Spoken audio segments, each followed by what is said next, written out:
Good morning, everyone. Good morning.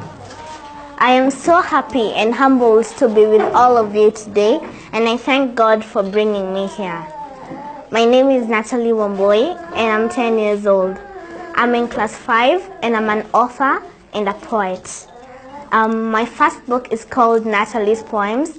It is a poetry book full of inspirational poems which talk about what we experience in our everyday lives. And my second book is called Kenya, My Country, My Story.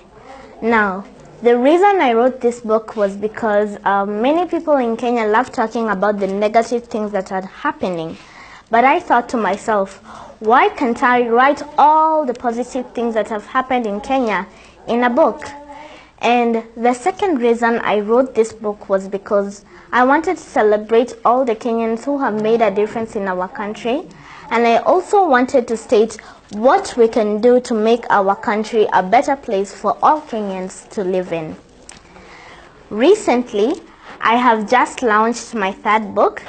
Here it is. It's called Extraordinary Kenyans Doing Extraordinary Things. It's about 40 Kenyans, 20 men and 20 women who are all doing great things in different fields.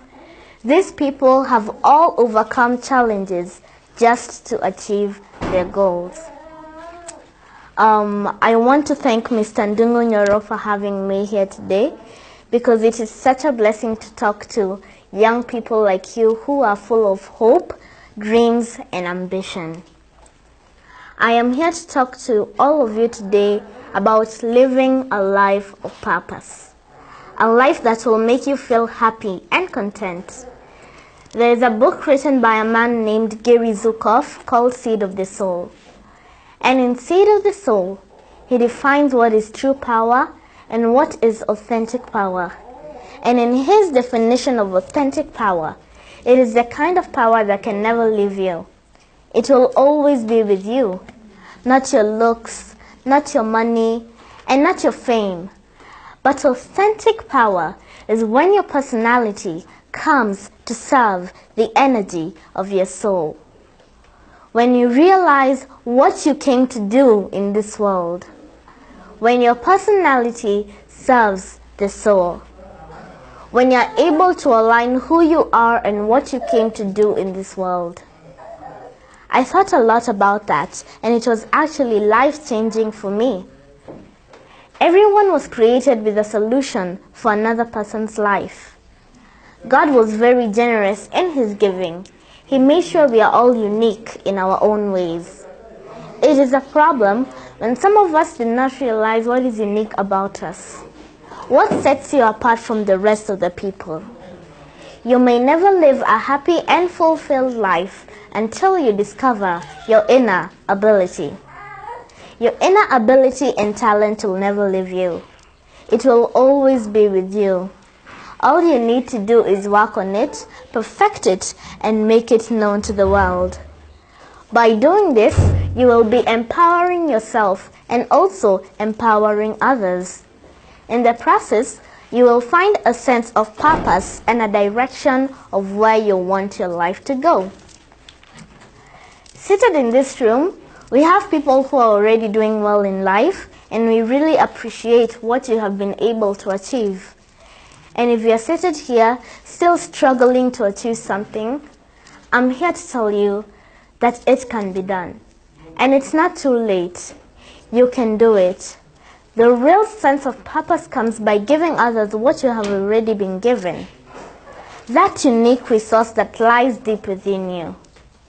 You may never live a happy and fulfilled life until you discover your inner ability. Your inner ability and talent will never leave you.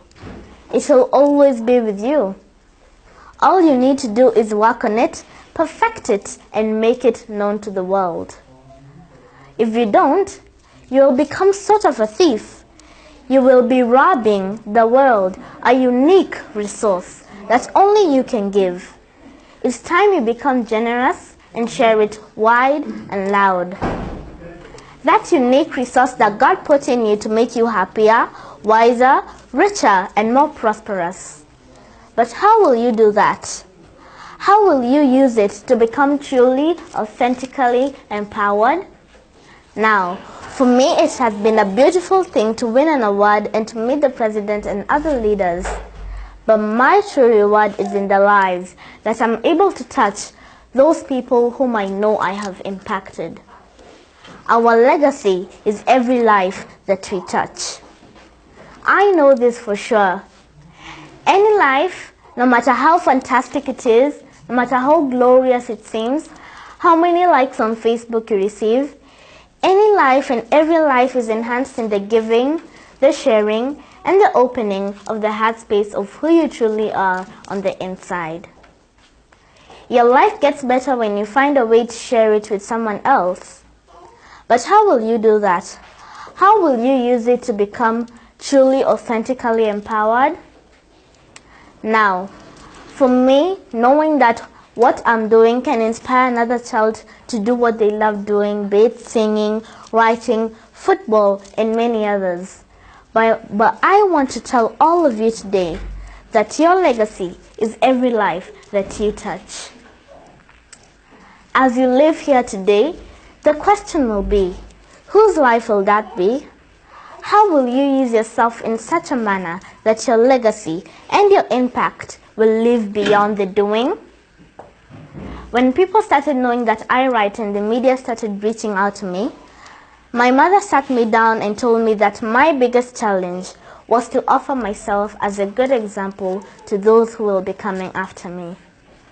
And that is a challenge to all of us. You have to have a reason as to why you do what you do. For me, I'm a writer, and whenever I go somewhere, people normally ask me, how did you start writing? Why did you start writing at such a tender age? And my answer is usually the same.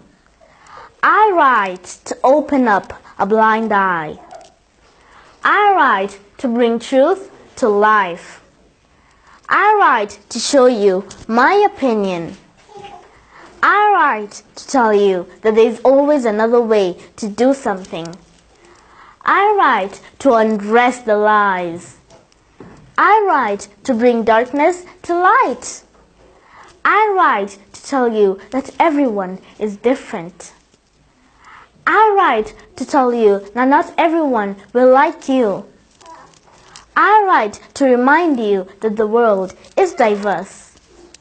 I write to tell you that racism, nepotism, terrorism, and tribalism are real. I write to tell you that all dreams are valid. I write to remind you that you are amazing. I write to tell you that giving up is not an option. I may not be the best writer, but I want you to get something from what I write. Not just read and go away the same. I want you to make a change. Even if it's just a slight change, I will never stop writing.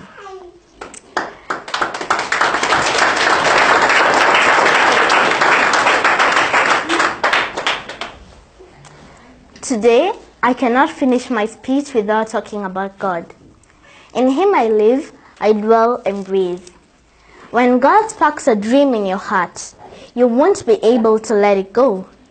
You will chase it until God's purpose has been fulfilled. God will allow trials to test your idea, but He will give you the strength to overcome. God will always provide for you in the journey of turning your idea into a reality. God will always give you the direction on how to follow your idea. God will help you turn your idea into a reality, but only if you stick to the initial calling of that idea. And so, my dear people, are you sitting on an idea, no matter how small and outlandish it may be? Act on it and turn it into a reality. You never know.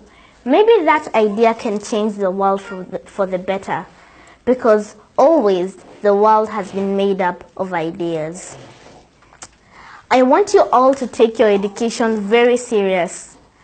I want you one day to change your life, your family's life, and also the community's life.